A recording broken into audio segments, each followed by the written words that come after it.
আমি কি লাইভ হলাম কিনা বুঝতে পারছি না, যেহেতু আজকে জীবনে প্রথম আমার লাইভ। আমি লাইভ করতে পারি না, ফেসবুক অনেক কিছুই বুঝি না। তো বিভিন্ন জনের সাহায্য নিলাম যে কিভাবে লাইভ করতে হয়। তা তারা বললেন যে ক্যামেরাটা পুশ করো, করলে পেয়ে যাবে।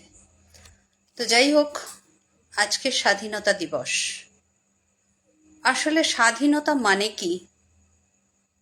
যে প্রজন্মের স্বাধীনতা সংগ্রামীরা সংগ্রাম করে স্বাধীনতা এনেছিলেন, তাদের পরিবার যারা সেটার প্রত্যক্ষদর্শী ছিলেন, এবং তাদের পরবর্তী প্রজন্ম অর্থাৎ তাদের সন্তানাদি যারা দেখেছেন, তারাই বোধহয় তার সেই মারাত্মক দিকটা বুঝতে পেরেছেন।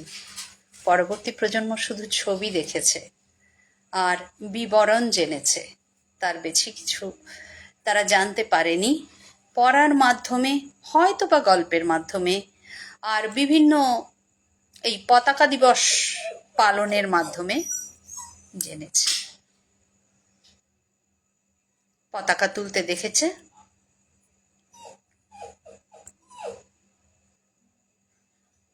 আর ছবি বন্দে বলে একটা চিৎকার শুনেছে। ব্যাস, এটুকুই তাদের কাছে স্বাধীনতার অনুভূতি।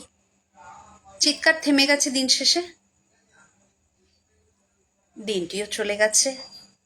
পরদিন দেখা গেছে সেই সুতোয় টানানো ছেঁড়া পতাকায় রাস্তা ভর্তি,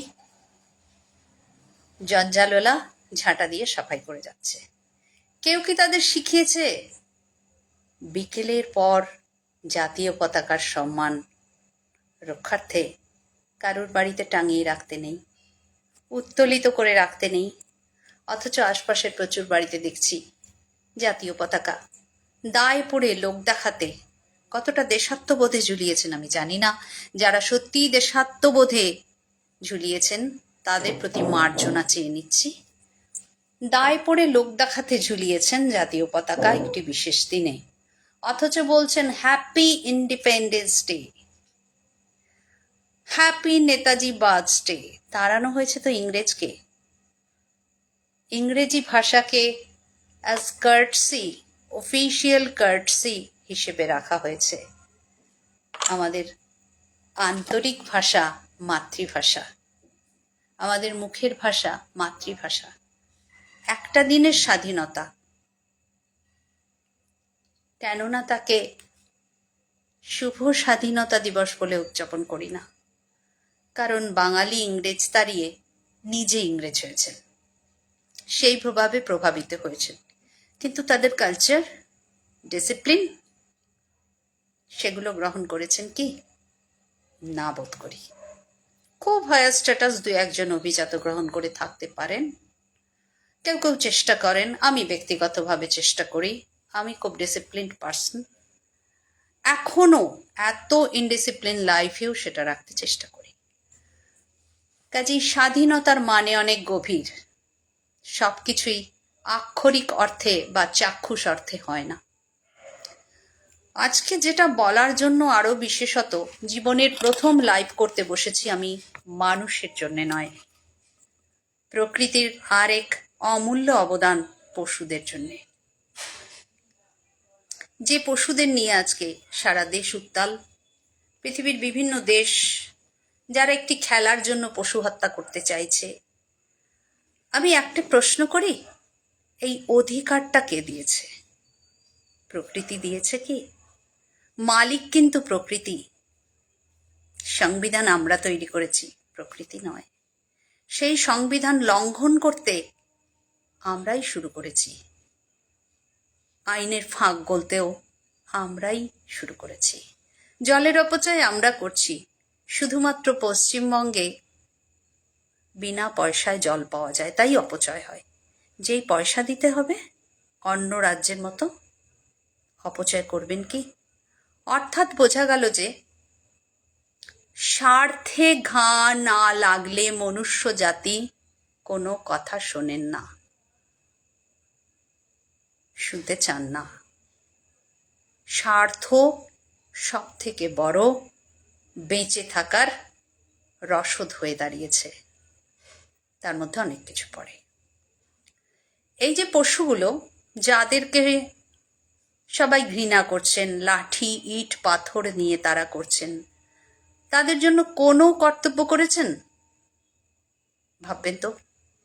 আমাদের কি দায়? কেন করব? রাস্তার কুকুর, অফকোর্স রাস্তার কুকুর, কিন্তু তার ক্ষতি প্রচুর করেছেন। কিরকম? কাছে এলে যা যা যা যা, আমি ভেঙচিয়ে বললাম, মার্জনা করবেন। কেন? আপনার বাচ্চাটিকে ভালোবাসতে শেখান না? বৃদ্ধ বয়সে শিল্পীকে গান গাওয়াবেন বলে বৃদ্ধাশ্রমের গান, বাচ্চাকে অমানুষ তৈরি করছেন। আর তখন আপনার চোখের জল দেখে সারা পৃথিবীর বুক ভাসবে না? আমাদের মনে হবে না, আহা অসহায় বৃদ্ধা পথে ফেলে গেছে, আহা অসহায় বৃদ্ধ বৃদ্ধাশ্রমে দিয়ে এসেছে। নিজে কি 100% শিক্ষা দিয়েছিলেন সন্তানকে? ভালোবাসতে শিখিয়েছিলেন? ভেবে দেখেছেন? এই যে আঙুলটা তুলেছেন বন্দুকের নলের মতো, এটা নিজের দিকে আগে তাক করুন। আমরা শিখেছি, আমাদের আগের প্রজন্ম শিখেছে, আগে ঘরের দোষ দেখো, তারপরে পরের দোষ দেখবে। ঠিক সেরকম আগে নিজের দোষ দেখুন, তারপরে সামনের যে জন আছে তার দোষ না হয় দেখবেন। আপনি নিজে যদি দোষী হন, তাহলে অন্যকে দোষী বলার অধিকারই অর্জন করতে পারবেন না। ঠিক সেই রকম এই পশুগুলিকে দুটো খেতে না দিই, নিগ্রহ আমরা প্রতিনিয়ত করে যাচ্ছি, আর যদি সে কামড়ে দেয়, ওইটা হাইলাইট হবে। কেন কামড়ালো? ইতিহাস কাউকে দেখাবেন না, হয়তো গোপন করে যাবেন হীন স্বার্থে, সেখানেও স্বার্থ।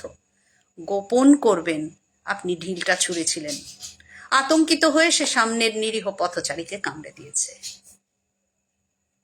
অথবা একটা লাঠির বাড়ি দিয়েছিলেন কোমরে, ব্যথায় যন্ত্রণায় সামনে যখন একজন এই যা যা বলে ধেরে এলো, তাকে সে হাউমাউ করে কামড়ে দিয়েছে।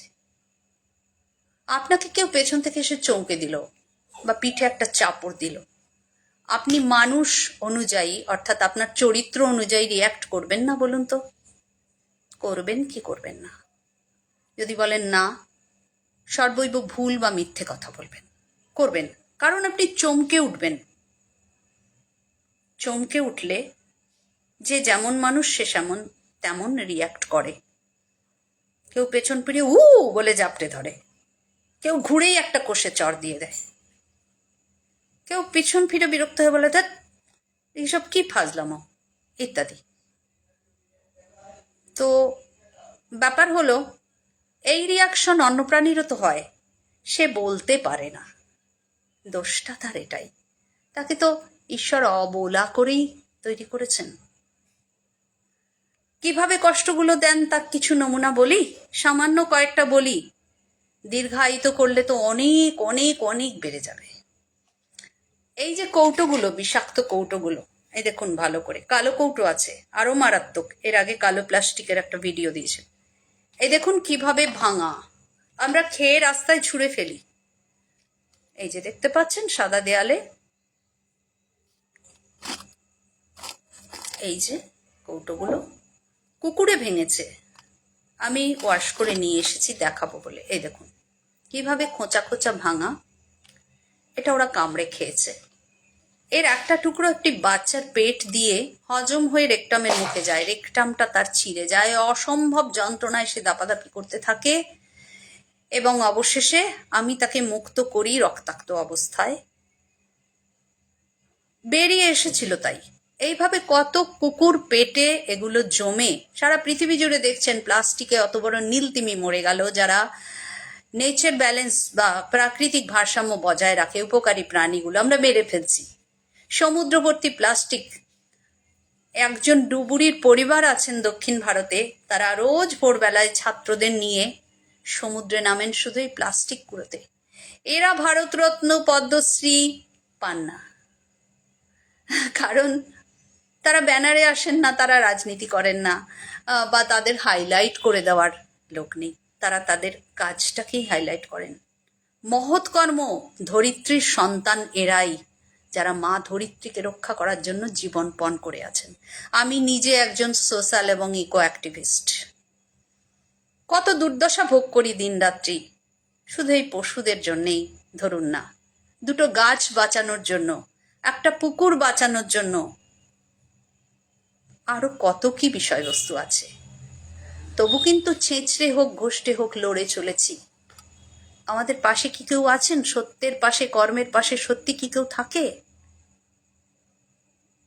সত্য চিরকাল একা ছিল, একা আছে, একা থাকবে। মিথ্যের অনেক লোক পেয়ে যাবেন। একটি মুমূর্ষু মানুষ বা প্রাণী যখন পড়ে থাকবে, ইস বাবা, আরে কষ্ট লাগে গো, পাশ কাটিয়ে চলে যাবেন।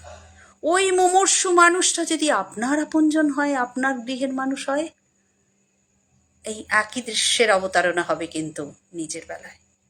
একটু দেখুন না, একটু দেখুন না, একটু দেখুন না, কেউ দেখবেন না। আপনি দেখেছিলেন সেই পথচারীকে? আপনি দেখেছিলেন পথের পাশের একটা মুমূর্ষু পড়ে থাকা মানুষকে? কে যাবে ঝামেলায় বাবা? ঝামেলাটা হবে কেন? যদি 10টা লোক এগিয়ে আসে, একটা লোক এগিয়ে এসে ঝামেলা হয়। কারণ একজনের ঝামেলায় আইন প্রশাসন যেতে চায় না, তারাও এগুলো দেখে দেখে অভ্যস্ত। তাই তো যে প্রসঙ্গে ছিলাম, কথা দীর্ঘায়িত হচ্ছে। এই যে কৌটোগুলো ফেলেন, ওরা খেয়ে কষ্ট পায়। আজকে আর স্যানিটারি ন্যাপকিন নিয়ে কারুর লাজ লজ্জা সেভাবে নেই, থাকা উচিত নয় বলেও আমি মনে করি। ডায়াপার সবাই বোধ করে জানেন, কুকুর, ঝাড়ুদার, পাখি, কাকের মতনই সমাজের জঞ্জাল পরিষ্কার করার কাজে লাগে। যে বর্জ্য পদার্থটি ডায়াপারে থাকে সেটা তারা খেয়ে নেয়, সাথে ডায়াপারটাও খেয়ে নেয়। কালো প্লাস্টিক চতুর্দিকে ছড়িয়ে আছে, একেবারে যেন পথের অলংকার। আজ সকালে এই যে গিটটা একটি কুকুরের মুখ দিয়ে এটা ঝুলছে। আহা, দুটো খাবার লোভে বোধহয় এতে কিছু এঁটো কাটা ছিল, খেতে গেছিল, দাঁতে আটকে এরম করে ঝুলছে। এ প্রান্ত থেকে ও প্রান্ত অব্দি ছুটছে, মাথা ঝাড়ছে, কেউ বের করে দেওয়ার নেই। আমি কোনো ক্রমে গিয়ে ধরলাম, ধরে দেখলাম ওর দাঁতটা, সামনের যে দাঁতটা, ওরা তো ক্যানাইন, ওদের দাঁত এরকম সোজা আটকে গেছে। আটকে গিয়ে ও ঝাপটাচ্ছে, এই গিটটা ফাঁস পড়ে গেছে। আমি এটা ধুয়ে এনেছি জাস্ট দেখাবার জন্যে। আমি আবারও বলছি, আমি লাইভ করতে পারি না, আমি জীবনে প্রথম লাইভ করছি এই অবলাগুলোর জন্য। এই গিটটা আচ্ছা আমি দেখিয়ে দিচ্ছি, আমার কাছে তুলি আছে, একটা কাজ করছিলাম। এই যে দাঁতটা ঠিক এইভাবে দেখতে পাচ্ছেন, কেউ দয়া করে দেখবেন, আমার লাইভ হয়ে গেলেও দেখবেন। আমি অনুরোধ জানাবো করজোরে। আমরা কোনো ফেসবুকে ইনকাম বা ইত্যাদি কিছু বুঝি না, আমি সেজন্য করি না, সচেতনতা গড়ে তোলার কাজ করি। এই দেখুন, এই যে দেখতে পাচ্ছেন কিনা, এই প্রান্তটা বেরিয়ে গেছে, ঠিক দাঁতটা এভাবে আটকে ছিল। ও ঝাপটি করছে, অবশেষে জানি না খুলতে পারতো কিনা পায়ের নখ দিয়ে, কিন্তু প্লাস্টিকটাও পেটে চলে যেত। এভাবে ইন্টেস্টাইনে প্লাস্টিক আটকে কত কুকুর মারা গেছে। কেউ কি দেখতে গেছে? কষ্ট পেয়ে পেয়ে পথের ধারে পড়ে আছে গো একটা কুকুর গো, এইটুকু শুনে এসেছি। কি হয়েছে, কেন, তাকে একটু চিকিৎসা করি? নেভার। অথচ আমরাই কেউ তার এই বিপদের কারণ। স্যানিটারি ন্যাপকিন, যেটাতে আমাদের শরীরের বর্জ্য থাকে, তারা ছিঁড়ে খেয়ে ফেলে। কিসের গন্ধে খেয়ে ফেলে কারুর অজানা নয়, আমি ডিটেলিংয়ে যাচ্ছি না, সবার বোধগম্যতা আছে, বোধ আছে। তো এই যে শারীরিক বর্জ্য, ডায়াপার বলুন, ন্যাপকিন বলুন, এটা খেলে ওদের শারীরিক অসুবিধার পাশাপাশি আমাদের যে শরীরের বর্জ্য, যার একটা এফেক্ট আছে, মানসিক এফেক্টও একটা হয়, মুড সুইং করতে পারে। কারণ সেই মানুষের শরীরের গুণাবলী সম্পন্ন বর্জ্যগুলো তার পেটে গেল, তার রক্তে মিশল। একজন মা একজন শিশুকে নিয়ে বিস্কিট বা কেক খেতে খেতে যাচ্ছে, খেতে খেতে পথের মাঝে ফেলে দিল এগরোলের কাগজ। কপতি নায়ক নায়িকা খেতে খেতে যাচ্ছেন, বা অন্যান্যরা, পরিবার, ছিঁড়ে রোলটা করে ফেলতে ফেলতে যাচ্ছে, এগরোলটা মুখে দিল, টান দিয়ে প্লাস্টিকটা ছিঁড়ে রাস্তার ধারে ফেলে দিল। ও তো একটা ডিমের মাংসের গন্ধ পাবে, খেতে যাবে, একটু চেটে খাবে, প্লাস্টিকটা ছিঁড়বে, খানিকটা ওর পেটে যাবে, অবুঝ যে, বোঝে না যে ওই প্লাস্টিকটা খাদ্যবস্তু নয়। ওর স্বাদটা তখন ওর কাছে গ্রহণযোগ্য, চলে গেল পেটে। তারপর কি হলো কেউ জানে না। তো দুটো খেতে না দিই, কদর্য কিছু ওর পেটে দেওয়ার অধিকার বা অন্যায় মানুষের আছে কি? কর্পোরেশনের কাছে তদবির করে করে আমাদের ওয়ার্ডে আমি নিজে জনপ্রতিনিধির সাথে প্রথম দিন উপস্থিত ছিলাম শুকনো জঞ্জালের বালতি এবং ভেজা জঞ্জালের বালতি দেবার জন্য। প্রথম রিয়াকশন মানুষের ছিল, এই আমি এটাতে চাল রাখবো, এই বেশ ভালো মোটা শক্ত বালতি দিয়েছে তো বাবু, এটা কাপড় কাচবো। লজ্জা করে না আপনাদের? বিনা পয়সায় পেয়ে একটা সরকারি জিনিস সমাজটাকে সুস্থ সুন্দর পরিচ্ছন্ন রাখার জন্য দেয়া হচ্ছে, আপনি নিজের স্বার্থে নিজের গৃহে ব্যবহার করবেন, এই হিনচিন্তা কেন? আরেকজন বলেন, এই আমার ছেলে ওপরে থাকে, তার ছেলে আদৌ কলকাতাতেই থাকে না, ওপরে থাকে, ওরও তো ফ্যামিলি আছে, ওর জন্য একটা দাও। এভাবে বাড়তি চেয়ে নেওয়া হয়েছিল। পরবর্তীকালে আমরা, অর্থাৎ প্রশাসনই ঠিক করে, আমি আমার নামটা বলছি না, আমরা পেছনে আড়ালে থাকি, যে কাজ করে সে নীরবে করে, সরবে যে করে সে আলটিমেটলি কিছু করে না, অথবা হীন স্বার্থে করে। এটা আমার পিতা আমাকে শিখিয়েছেন, একজন বিশিষ্ট মানুষের কথাও এটা। তো কাজেই নীরবে আমরা আছি। ওই যে যারা পৃথিবীর ভারসাম্য বজায় রেখে চলেছে, ছোট ছোট পোকামাকড় থেকে শুরু করে বৃহত্তর প্রাণীরা, আমরা তাদের মধ্যেই পড়ি। তারা অবলা, আমরাও অবলা হয়েই না হয় থাকি, কারণ বেশি বললে মুখটাই তো বন্ধ করে দেবেন সবাই। কাজটা করি, কর্ম করতে এসেছি পৃথিবীতে। একজন খুব ভালো একটা কথা বলেছিলেন, মিট্টি কে উপর কাম, মিট্টি কে নিচে আরাম। যতক্ষণ ভূমিষ্ঠ হয়েছি পৃথিবীর বুকে, তার মাটিতে কর্ম করার জন্য হয়েছি, কর্ম করে যাই। যখন কর্ম সমাপন হবে, মাটির নিচে যাই বা অগ্নিতে দগ্ধ হই। তোমার ওই ভাবে মম কর্ম যবে সমাপন হবে, ওগো রাজ ও রাজ একাকী নীরবে দাঁড়াবো তোমারই সম্মুখে। কি জবাব দেব তাকে? কি কর্ম রেখে এসেছি? একটা মনুষ্য জন্ম দিয়েছিলে প্রভু, প্রশ্ন করুন নিজেদের। অন্তত সুকর্ম করতে না পারেন, কুকর্ম করবেন না। এই পশুদেরকে কষ্ট দেবেন না, মারলে আপনার যে ব্যথা লাগে অন্যেরও ঠিক তাই লাগে। ওরা পথে আছে, পথে থাক না, দুটো খেতে না দেন, নিগ্রহ করবেন না। ওরা চিৎকার করে চোর তাড়াতে। পরশু সারা রাত এখানে একটি বাচ্চা কুকুর, আমার হাতেই বড়, ও ও করেই যাচ্ছে। অনেকে বিরক্ত হবেন, আমি দেখলাম থামে না কেন, কি রে বাবা। পথে বেরোলাম অত রাতে, দেখি এক মাতাল অত্যধিক নেশাগ্রস্ত হয়ে উপুর হয়ে পড়ে আছে।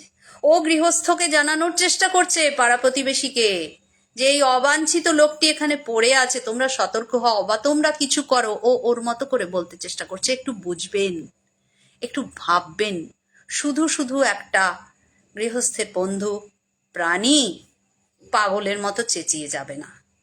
কাজেই ওদের কষ্ট দেবেন না, ওদের খেতে দিতে হবে না, ওদের মারবেন না। ওরা প্রভু ভক্ত একমাত্র প্রাণী পৃথিবীতে যারা একটু ভালোবাসা পেলে লেজটা নাড়ে, সারাদিনের ক্লান্তি মুছিয়ে দেয়। জানেন, যখন বাড়ি ফিরি দূর থেকে হরিণ ছানার মতো চোখটা বড় বড় করে দেখে, বাতাসে অনেক দুর্গন্ধ পায় ওরা, হরিণ ছানার মতো ছুটতে ছুটতে এসে গায়ে লাফিয়ে পড়ে। আমাকে একজন বলেছিলেন, দিল তো দামি পোশাকটা নষ্ট করে। আমি উত্তরে কি বলেছিলাম জানেন? অন্তর থেকে আমার বেরিয়ে এসেছিল কথাটা, এই পোশাকটা কাচার জন্য ভালো ডিটারজেন্ট আছে, কিন্তু মানুষ যে মনে মালিন্য দিয়ে যায়, অন্তর দগ্ধ করে যায়, ময়লা করে দিয়ে যায়, তা পরিষ্কার করার কোনো ডিটারজেন্ট আছে কি? উনি বলেছিলেন, দারুণ বললে তো, কথাটা কিন্তু নিদারুণ। আজকের স্বাধীনতা দিবসের স্বাধীনতা প্রকৃতই স্বাধীন হোক। স্বাধীনতা মানে স্বেচ্ছাচারিতা নয়। স্বাধীনতা আক্ষরিক অর্থ আলাদা, আর আজকের দিবসের অর্থ আলাদা। দুটোর তফাৎ বুঝবেন। সকলকে স্বাধীনভাবে বাঁচতে দিন। কোভিডের লকডাউনে প্রকৃতি কিভাবে ঝলমলিয়ে উঠেছিল তার প্রাণী সন্তানদের নিয়ে। একবার মনে করে দেখুন যে আপদ মানুষগুলো কোথায় গেল? ঘরে বন্দি। চিড়িয়াখানায় আজকের মানুষদের বন্দি রেখে ওই পশুদেরকে জঙ্গলে ছেড়ে দেওয়া উচিত। ওই নির্দোষ পশুগুলো আমাদের মনোরঞ্জনের জন্য বন্দি রয়েছে। শিক্ষার জন্য কজন বন্দি থাকে? শিশুদের শিক্ষার জন্য এক্সকারশন আছে, সেখানে নিয়ে যান। জঙ্গলে সাফারি আছে, সেখানে বেড়াতে নিয়ে যান একদিনের জন্য, দেখান পশু পাখি। সেখানে রেঞ্জারদের সাথে যোগাযোগ করুন, ফরেস্ট গার্ডদের সাথে যোগাযোগ করুন, তারা দেখিয়ে দেবেন কোথায় কি প্রাণী থাকে, সেফলি দেখিয়ে দেবেন। হাতির পিঠে চড়ে তাকে অঙ্কুশের খোঁচা মেরে নয়, হাতিকে দূর থেকে তার সহজাত প্রবৃত্তিতে দেখে শিখুন হাতি কি ধরনের জন্তু। সকলকে অসংখ্য ধন্যযোগ। কেউ দেখছেন কিনা জানি না, আমি পূর্বেও বলেছি, পুনরায় বলছি, লাইভ আমি বুঝি না। আমি এই পশুগুলির স্বার্থে, আমি প্রাণী ও প্রকৃতির স্বার্থে, আমি কাবেরী ফাউন্ডেশনের হয়ে আজকে আপনাদের কাছে লাইভে এসেছি। জীবনে প্রথম, ভুল ত্রুটি মার্জনা করবেন। ওদের খেতে দেওয়ার সময় হয়েছে, আমি এটা শেষ করব। এখানে শেষ করুন লেখা আছে। আশা করছি এটা চাপলেই বুঝি শেষ হবে। সকলে দয়া করে মনে রাখবেন, এ পৃথিবী আমাদের বাসগৃহ। মা ধরিত্রী বিনা ভাড়ায়, বিনা কষ্টে আমাদের থাকতে দিয়েছেন। কেন আমরা মায়ের বুকে আঁচড় কেটে তাকে খাবলে খুবলে খাচ্ছি? ভেবে দেখবেন। করজোড়ে অনুরোধ রইল, বড় কষ্টে কথা বললাম, মনে রাখবেন সবাই। অসংখ্য ধন্যযোগ যারা দেখবেন, যারা মেনে চলবেন, যারা আগামী প্রজন্মকে একটা সুস্থ সুন্দর পৃথিবী দিয়ে যাবেন। না হলে আমাদের শেষকৃত্য হওয়া উচিত নয়। আমাদের মৃত্যুর পর ছবিতে মাল্যদান উচিত নয়। আমাদের ছবিতে মাল্যদানের পরিবর্তে আধলা ইট পড়া উচিত। একদম বাস্তব কথা বললাম। অসংখ্য ধন্যযোগ সকলকে। নমস্কার, ভালো থাকবেন। আবারও বলি, স্বাধীনতা প্রকৃতই স্বাধীন হোক, প্রত্যেকের জন্য স্বাধীন হোক। স্বাধীনতা কোনো স্বেচ্ছাচারিতা নয়। নিজে বাঁচুন, অন্যকে বাঁচতে সাহায্য করুন। সহনাগরিকদের কাছে এই অনুরোধ জানিয়ে শুভরাত্রি বলে আজকের লাইভ শেষ করছি।